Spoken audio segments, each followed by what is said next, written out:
Hello everybody and welcome back to Screen Stars. I'm here today to bring you my review for the 2016 action film Hard Target 2. This is a film that is directed by Royal Rennie and it stars Scott Adkins, Robert Knepper, Rona Mitra and Tamura Morrison. And it is a direct sequel to the Jean-Claude Van Damme John Woo film Hard Target some years previously.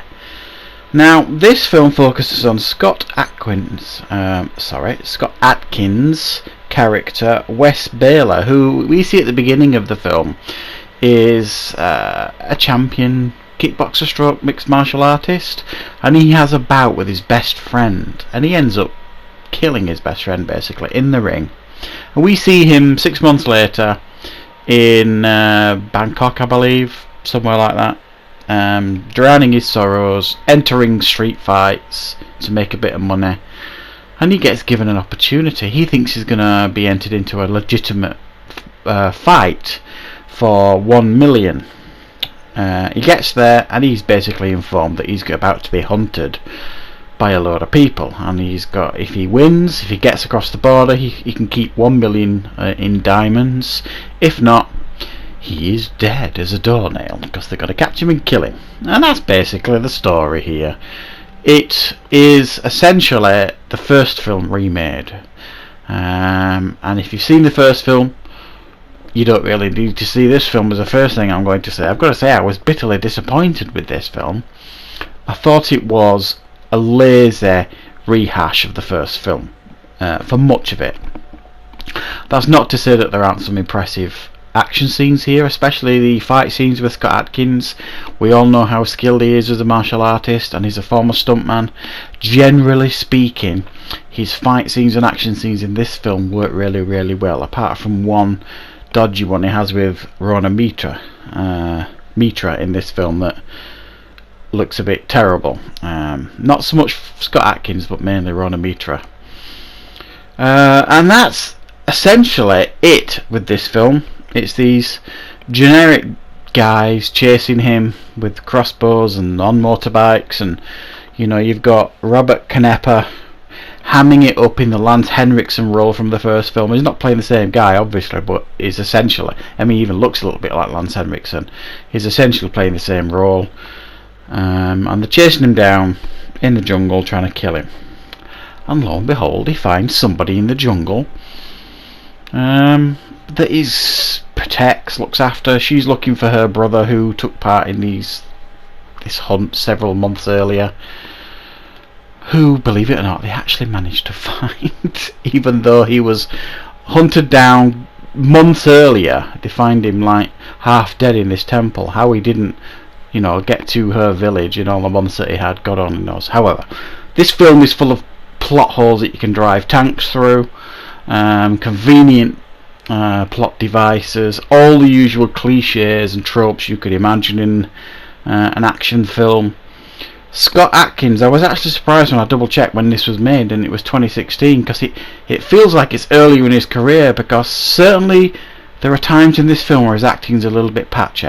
I felt he was a little bit green at times, but at this point in his career he'd been certainly acting for quite a while, but then again he's not exactly doing Shakespeare here, and his accent was a bit patchy as well.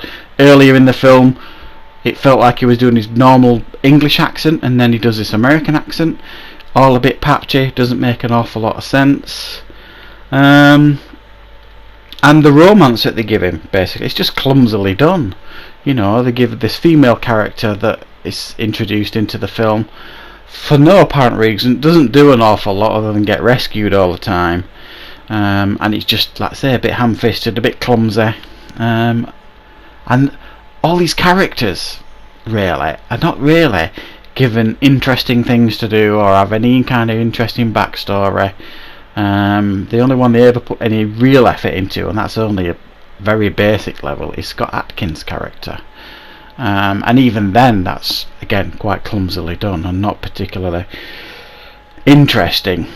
The dialogue's cheesy and not interesting, and about 3/4 of the way through they just throw the script away and think, oh sod it, let's just make a Rambo film, because that's what it feels like the last 20-25 minutes of this film, it literally feels like Rambo First Blood Part 2.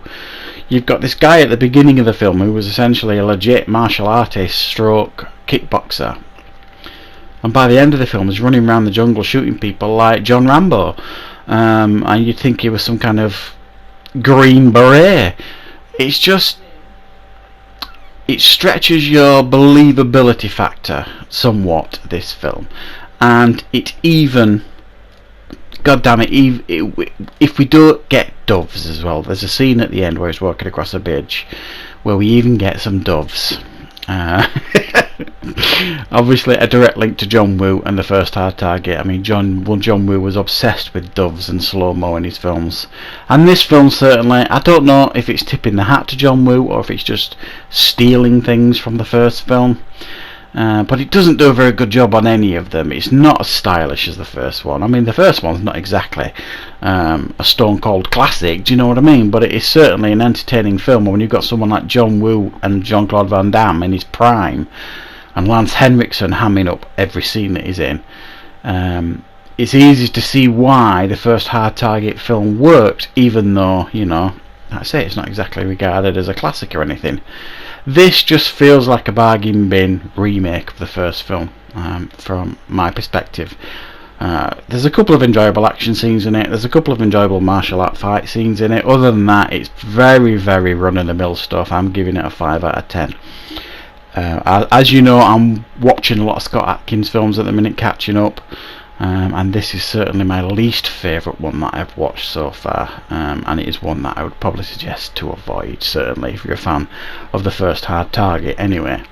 So that's my review for Hard Target 2. I hope you enjoyed it, I hope you found it useful, and of course I will see you back for more reviews on Screen Stars very, very soon.